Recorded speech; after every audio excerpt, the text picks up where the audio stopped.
ਸਤਿ ਸ਼੍ਰੀ ਅਕਾਲ ਜੀ। ਅੱਜ ਅਸੀਂ ਸਮਝਾਂਗੇ ਰੇਟ ਕੌਨ ਦੇ ਬਾਰੇ, ਜਿਹਨੂੰ ਰੇਟ ਕਨਫਰਮੇਸ਼ਨ ਕਹਿੰਦੇ ਨੇ। ਟਰੈਕਿੰਗ ਲਾਈਨ ਦੇ ਵਿੱਚ ਇਹ ਸਭ ਤੋਂ ਜ਼ਰੂਰੀ ਹੁੰਦੀ ਹੈ। ਇਹ ਕੈਰੀਅਰ ਵੱਲੋਂ ਪ੍ਰਾਪਤ ਕੀਤੀ ਜਾਂਦੀ ਹੈ। ਮੈਂ ਸਭ ਤੋਂ ਪਹਿਲਾਂ ਇਸ ਦੀ ਡੈਫੀਨੇਸ਼ਨ ਬਾਰੇ ਦੱਸਾਂਗਾ। ਇਸ ਦੀ ਜੋ ਵਿਆਖਿਆ ਹੈ ਇਸ ਤਰ੍ਹਾਂ ਹੈ: ਭਾੜੇ ਦੀ ਦਰ ਦੀ ਪੁਸ਼ਟੀ ਜੋ ਕਿ ਸ਼ਿਪਰ, ਤੀਜੀ ਧਿਰ, ਪ੍ਰਦਾਤਾ ਜੇ ਮੌਜੂਦ ਹੋਵੇ, ਜਾਣੀ ਕਿ ਫੈਕਟਰਿੰਗ ਕੰਪਨੀ ਜੇ ਹੋਵੇ ਕਿਸੇ ਕੈਰੀਅਰ ਦੀ, ਅਤੇ ਕੈਰੀਅਰ ਦੇ ਵਿਚਕਾਰ ਇੱਕ ਸਮਝੌਤਾ ਹੈ ਜੋ ਕਿ ਮਾਲ ਦੀ ਦਰਾਂ ਯਾਨੀ ਕਿ ਰੇਟ ਦਾ ਵੇਰਵਾ ਦਿੰਦਾ ਹੈ। ਸਾਰੇ ਬ੍ਰੋਕਰਜ਼ ਨੂੰ ਲੋਡ ਚੁੱਕਣ ਤੋਂ ਪਹਿਲਾਂ ਕੈਰੀਅਰਾਂ ਨੂੰ ਦਰਾਂ ਦੀ ਪੁਸ਼ਟੀਕਰਨ ਪ੍ਰਦਾਨ ਕਰਨਾ ਚਾਹੀਦਾ। ਇਹ ਨਾਜ਼ੁਕ ਫੰਕਸ਼ਨ ਬਿਲਿੰਗ ਵਿੱਚ ਹੈਰਾਨੀ ਅਤੇ ਪਰੇਸ਼ਾਨੀ ਤੋਂ ਬਚਣ ਵਿੱਚ ਮਦਦ ਕਰਦਾ ਹੈ। ਇਹ ਇਸ ਦੀ ਡੈਫੀਨੇਸ਼ਨ ਯਾਨੀ ਪਰਿਭਾਸ਼ਾ ਹੈ ਜੀ ਰੇਟ ਕੌਨ ਦੀ। ਅੱਗੋਂ ਇਸ ਦੇ ਵਿੱਚ ਕੀ ਕੀ ਹੁੰਦਾ ਉਸ ਦੇ ਬਾਰੇ ਮੈਂ ਤੁਹਾਨੂੰ ਦੱਸਦਾ। ਅਤੇ ਇਹ ਜੋ ਸੈਂਪਲ ਪੇਪਰ ਹਰ ਕੰਪਨੀ ਦਾ ਜੀ ਵੱਖਰਾ ਵੱਖਰਾ ਹੁੰਦਾ ਹੀ ਹੈ ਰੇਟ ਕੌਨ ਦਾ ਸਟਾਈਲ।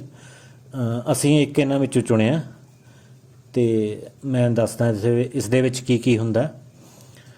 ਇਸ ਵਿੱਚ ਸਭ ਤੋਂ ਪਹਿਲਾਂ ਲੋਡ ਨੰਬਰ ਜਾਂ ਕਈ ਵਾਰ ਇਸ ਨੂੰ ਰੈਫਰੈਂਸ ਨੰਬਰ ਵੀ ਕਿਹਾ ਜਾਂਦਾ, ਉਹ ਹੁੰਦਾ।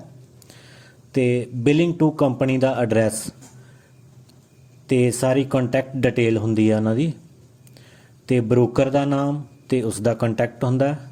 ਫਿਰ ਕੈਰੀਅਰ ਕੰਪਨੀ ਦਾ ਸਾਰਾ ਐਡਰੈਸ ਪਤਾ ਅਤੇ MC ਨੰਬਰ ਹੁੰਦਾ, ਅਤੇ ਉਸ ਤੋਂ ਅੱਗੇ ਡਰਾਈਵਰ ਦਾ ਨਾਮ ਅਤੇ ਉਸ ਦਾ ਕੰਟੈਕਟ ਨੰਬਰ ਹੁੰਦਾ। ਫਿਰ ਅੱਗੇ ਇਕਵਿਪਮੈਂਟ ਟਾਈਪ ਯਾਨੀ ਕਿ ਟਰੱਕ ਕਿਹੜਾ ਅਤੇ ਇਹ ਕਿੰਨੇ ਇੰਚੀ ਹੈ ਜਾਂ ਕਿਹੜਾ ਹੈ, ਜਿਵੇਂ ਕਿ ਵੈਨ, ਰੀਫਰ ਵਗੈਰਾ ਵਗੈਰਾ ਕੋਈ ਵੀ ਹੋ ਸਕਦਾ। ਇਸ ਤੋਂ ਅੱਗੇ ਇਹ ਜਾਣਕਾਰੀ ਹੁੰਦੀ ਹੈ ਕਿ ਲੋਡ ਕਿੰਨੇ ਮਾਈਲਸ ਜਾਂ ਕਿੰਨੇ ਕਿਲੋਮੀਟਰ ਇਹ ਇਸ ਦਾ ਹੋਵੇਗਾ, ਇਸ ਦੇ ਬਾਰੇ ਜਾਣਕਾਰੀ ਹੁੰਦੀ ਹੈ। ਅਤੇ ਸਭ ਤੋਂ ਖਾਸ ਜੋ ਹੈ ਉਹ ਕਿ ਰੇਟ ਦੀ ਜਾਣਕਾਰੀ ਹੁੰਦੀ ਹੈ, ਉਸ ਦੀ ਸਾਰੀ ਡਿਟੇਲ ਦੱਸੀ ਹੁੰਦੀ ਕਿ ਇਸ ਦਾ ਰੇਟ ਕਿੰਨਾ ਹੈ ਲੋਡ ਦਾ। ਇਸ ਤੋਂ ਅਗਲੇ ਸੈਕਸ਼ਨ ਵਿੱਚ ਜੀ ਸ਼ਿਪਰ ਮਤਲਬ ਯਾਨੀ ਲੋਡ ਚੁੱਕਣਾ ਜੋ ਹੈ, ਅਤੇ ਡਿਲੀਵਰੀ ਪੁਆਇੰਟ ਜਿੱਥੇ ਲੋਡ ਉਤਰਨਾ ਹੈ, ਉਸ ਦਾ ਸਾਰਾ ਐਡਰੈਸ, ਵਿਸ਼ੇਸ਼ ਤੌਰ 'ਤੇ ਜ਼ਿਪ ਕੋਡ ਜੋ ਨਾਲ ਦਿੱਤਾ ਹੁੰਦਾ। ਇਹ ਦੋਵੇਂ ਪੁਆਇੰਟ ਪਿਕਅਪ ਅਤੇ ਡਿਲੀਵਰੀ ਕਈ ਵਾਰ ਇੱਕ ਤੋਂ ਜ਼ਿਆਦਾ ਵੀ ਹੋ ਸਕਦੇ ਹਨ। ਅਤੇ ਇਸੇ ਸੈਕਸ਼ਨ 'ਚ ਐਡਰੈਸਾਂ ਦੇ ਨਾਲ ਪਿਕਅਪ ਟਾਈਮ ਅਤੇ ਡੇਟ ਦਿੱਤੀ ਹੁੰਦੀ ਹੈ ਜੋ ਸਭ ਤੋਂ ਜ਼ਰੂਰੀ ਹੁੰਦੀ ਹੈ।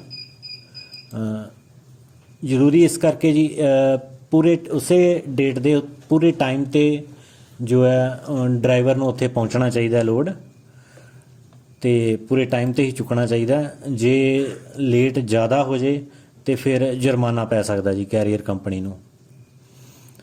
ਫਿਰ ਇਸ ਤੋਂ ਅੱਗੇ ਲੋਡ ਵਿੱਚ ਕੀ ਹੈ, ਕਿੰਨੀ ਕੁਆਂਟਿਟੀ 'ਚ ਹੈ, ਕਿੰਨਾ ਵੇਟ ਹੈ, ਇਹ ਸਭ ਦੀ ਜਾਣਕਾਰੀ ਹੁੰਦੀ ਹੈ।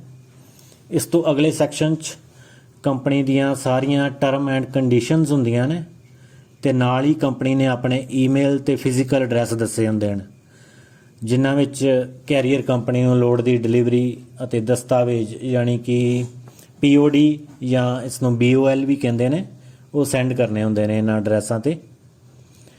ਇਹ ਪੇਪਰ ਭੇਜਣ ਤੋਂ ਬਾਅਦ ਭੁਗਤਾਨ ਦਾ ਸਮਾਂ ਦੱਸਿਆ ਹੁੰਦਾ, ਜੋ ਕਿ ਨਾਰਮਲੀ 30 ਦਿਨ ਹੁੰਦਾ, ਜਾਂ ਕਈ ਕੰਪਨੀਆਂ ਦਾ 45 ਦਿਨ ਵੀ ਹੁੰਦਾ।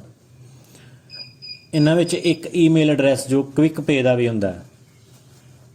ਇਸ ਦਾ ਮਤਲਬ ਇਸ 'ਤੇ POD ਜਾਂ BOL ਭੇਜਣ ਦਾ ਮਤਲਬ ਹੁੰਦਾ ਕਿ ਕੁਝ ਕੁ ਅਮਾਊਂਟ ਕਟਾ ਕੇ ਕੈਰੀਅਰ ਨੂੰ ਜਲਦੀ ਭੁਗਤਾਨ ਹੋ ਜਾਂਦਾ, ਇਸ ਦਾ ਲੋਡ ਦਾ ਜਲਦੀ ਭੁਗਤਾਨ ਹੋ ਜਾਂਦਾ, ਪਰ ਇਸ ਦੇ ਵਿੱਚ ਕੁਝ ਅਮਾਊਂਟ ਜ਼ਰੂਰ ਡਿਡਕਟ ਹੋ ਜਾਂਦੀ ਹੈ। ਅਤੇ ਅਖੀਰ ਵਿੱਚ ਜੋ ਹੈ ਕੈਰੀਅਰ ਕੰਪਨੀ ਦੇ ਓਨਰ ਦੇ ਜੋ ਹੈ ਉਹ ਦਸਤਖਤ ਹੁੰਦੇ ਨੇ। ਇੰਨੀ ਇਹ ਰੇਟ ਕੌਨ ਹੁੰਦੀ ਹੈ ਜ਼ਿਆਦਾਤਰ ਜੋ ਨੋਰਮਲੀ ਹੈ।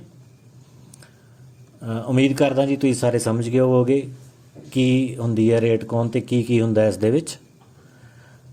ਤੁਹਾਡੇ ਸਾਰਿਆਂ ਦਾ ਧੰਨਵਾਦ ਜੀ।